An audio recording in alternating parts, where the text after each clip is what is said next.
Hello there, welcome to Troy Abridged Part 6, where in the previous part we won a couple of key battles in our war in Crete, not really taking much territory but taking out enemy troops. We also got Sarpedon to go sit and besiege Sparta, which he's still doing at the moment. We finally set up for a long siege at Knossos after consolidating our forces in the middle of the island. But then what happened was something I said I wasn't going to do. I moved one of the two stacks away to replenish, thinking the stack left behind might be able to hold the siege and there'd be no sally. There was a sally, but the only reason I think there was a sally is because the enemy also did some classic poisoning on the besieging force. You might have noted there that the besieging force is in very bad condition. We're many turns of replenishment away from being healthy now because we just lost about half our troops to another poisoning, and the other army is still basically dead from the last major battle they fought. So now we're actually losing troops quite quickly, much quicker than we can get them back, suffice to say. We still have like 1 1/3 army's worth of troops, so that's something, a similar amount to what the enemy have at Knossos. But not the amount I wanted to go in there with.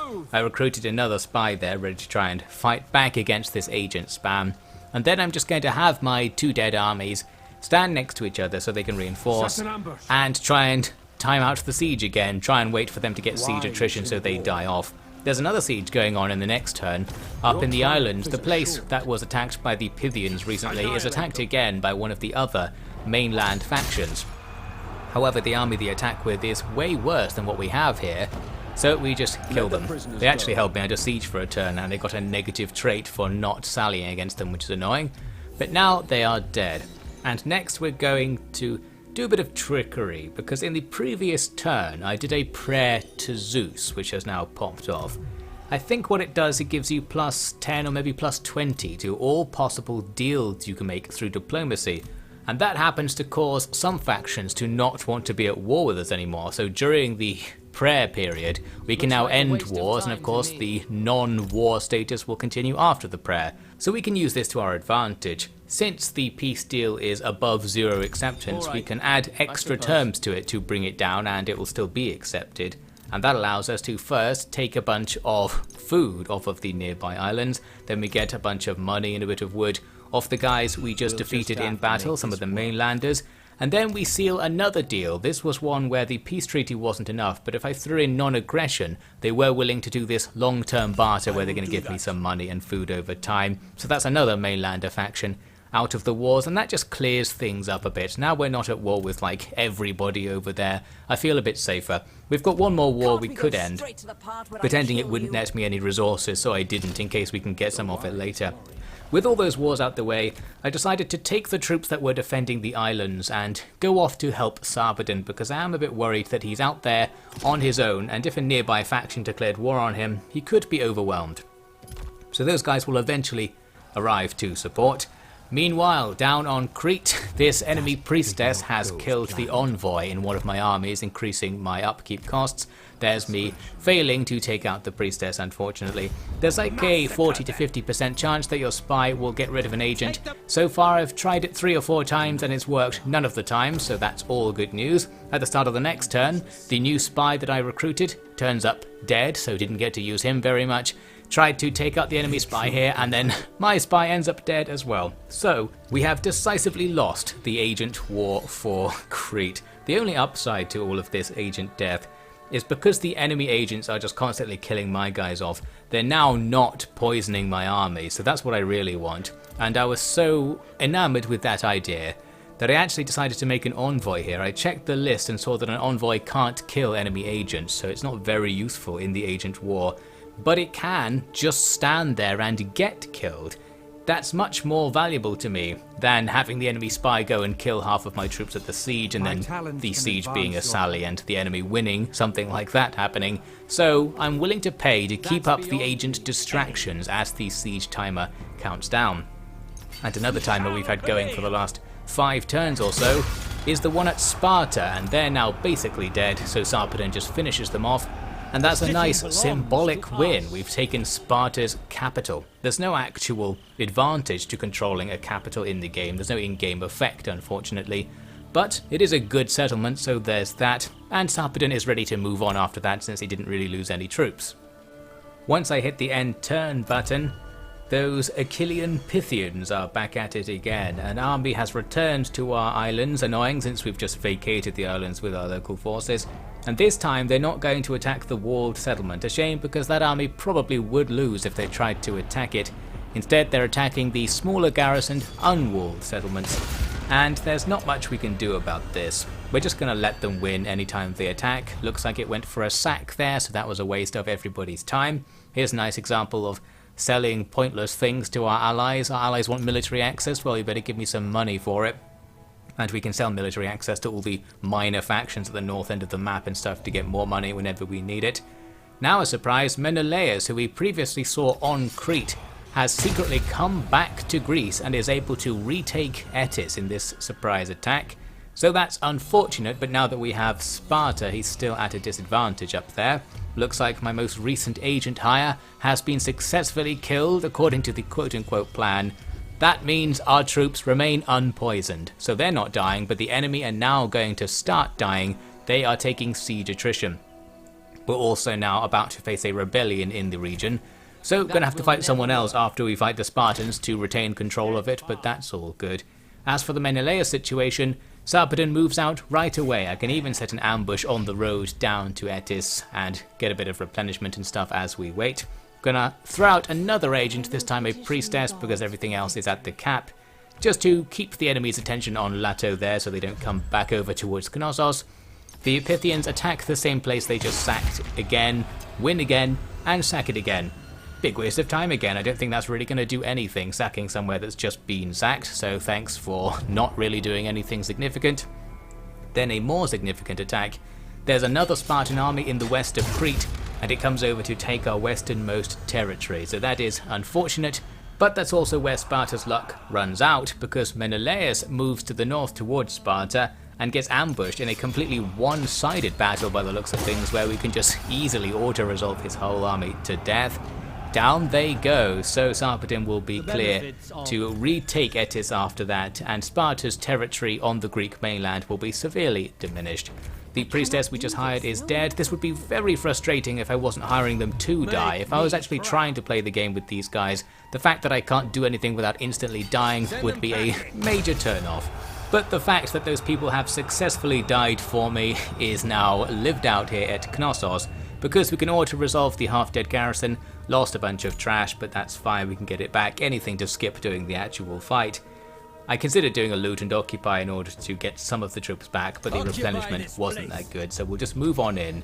And after like 20 turns or something, Knossos is finally not a thorn in my side. We've secured this province, and we're ready to get back in the game for the war in the west of Crete. Hacking through about 500 billion notifications right here, an unbelievable amount. Truly this notification system has gone out of control. Need a way to turn most of them off. Now there is a rebellion, as noted earlier, that we need to deal with. Went over with my second army, but the balance bar wasn't that good. I thought maybe I could just auto-resolve them instantly to death, but because I'm already in a bit of a dead state myself, they can contest me with just the initial rebellion units. So here we go with a manual battle. Obviously our primary weapon will be the Harpies, who are just absolutely annihilating these enemies slingers despite the enemy's theoretical range advantage. They're very theoretical against Harpies. I'm also using some sacrifice units because all of the units that are nearly dead are candidates for being disbanded and then re-recruited to replenish them faster, or being merged into other things. So in this battle I can use them just as sacrifices, since it won't matter if they die very much anyway. In the enemy come to fight with us. Annoyingly, they came in all on the corner of our line here, so this one dead unit is taking the brunt of everything. At least because they're in a blob, they're easy to surround. Their commanders hanging back and watching the battle, being hit by javelin after javelin, since the Harpies are doing fire at will on him. Going to target them onto the actual blob at some point, plus that commander runs into the fight to get himself killed. But he did lose a bunch of health to the javelins, that will help out a lot. Means our commander can defeat him. Our sacrificial unit is dead. Now we start moving in with the regular units, and already the battle is beginning to go our way. We see some routes, the enemy commander's in big trouble. He's just being slapped around by our trash by the looks of things, having a bad day overall. And we're getting a big outflank with the heavy axemen there. Soon the main blob routs, and as they do, I order the Harpies to stop firing and to just chase them off the field because they're quite a fast unit. That will allow us to guarantee some full unit kills on a few things, bringing us to this final result. The rebellion is severely diminished.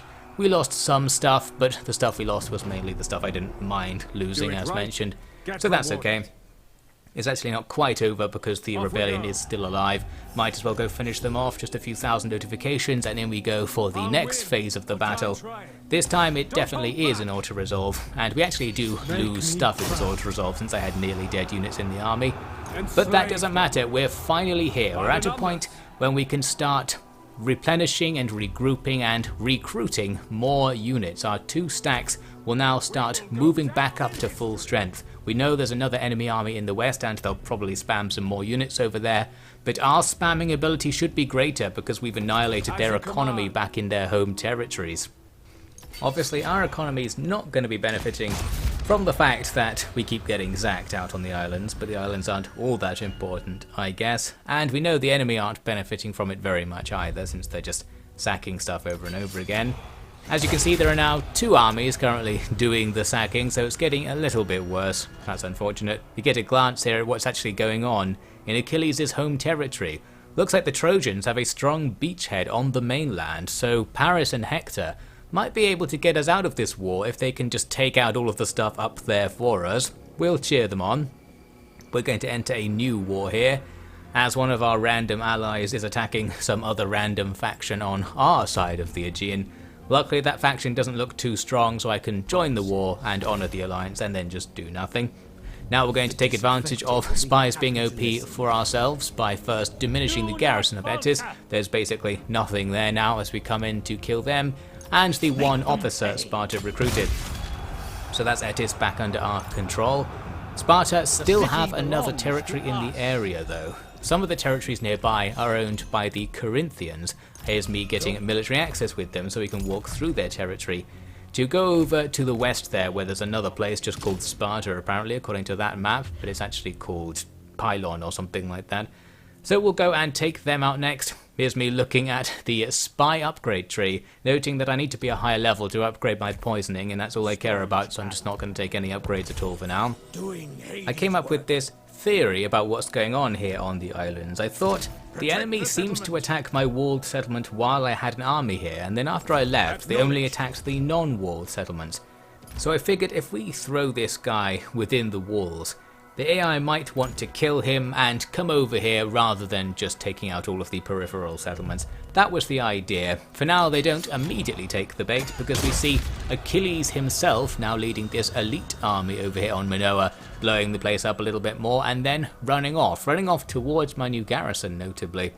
One of his neighbours declares war on me, a faction from the top left that appears to be relatively strong. They've got a lot of territory at least.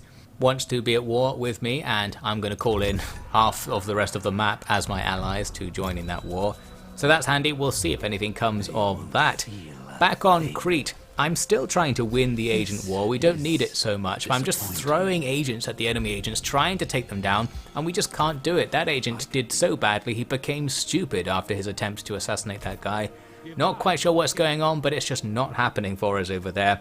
With the percentage chance of that working for us, we really should have seen it work by now. I think I'm just very unlucky. Sarpedon needs to be a bit careful with the route he takes to get to that Pylos place over there, because I needed military access with someone else to go the official fastest route. This route looks fine as well. Going to be a few turns before we can finish things off, so Sparta will probably make another army. Now at the start of the next turn, things get real spicy. As I hack through the notifications, one of them was saying that Ithaca are now at war with us. That wouldn't be much of a problem because they're just somewhere off in the fog of war to the west. But they also appear to have, in the end turn sequence, confederated half of Greece into their faction. It looks like at the very least the Mycenaeans and one other faction have joined them to our north, and that's only what we can see. Selecting them here reveals they are now the number 2 biggest faction. We're number 3 as it happens, so their true rival. And of course they're right there, so this is now a major threat to our operations there on the Greek mainland. Pretty inconvenient. I'm not able to get peace with them, which is the first instinct I have, just try and buy them out of the war or something. but they're sufficiently invested in the war that even with Zeus working his magic, we won't be able to convince them to not kill us. Turns out to have been a good idea to move over that backup army, which is now sitting in Sparta. So we've got that to act as a breakwater if they decide to come down here. As for Sarpedon, I wanted to just continue on with the original mission. If we can knock Sparta out of the war, at least we can then just focus on Ithaca with our main army.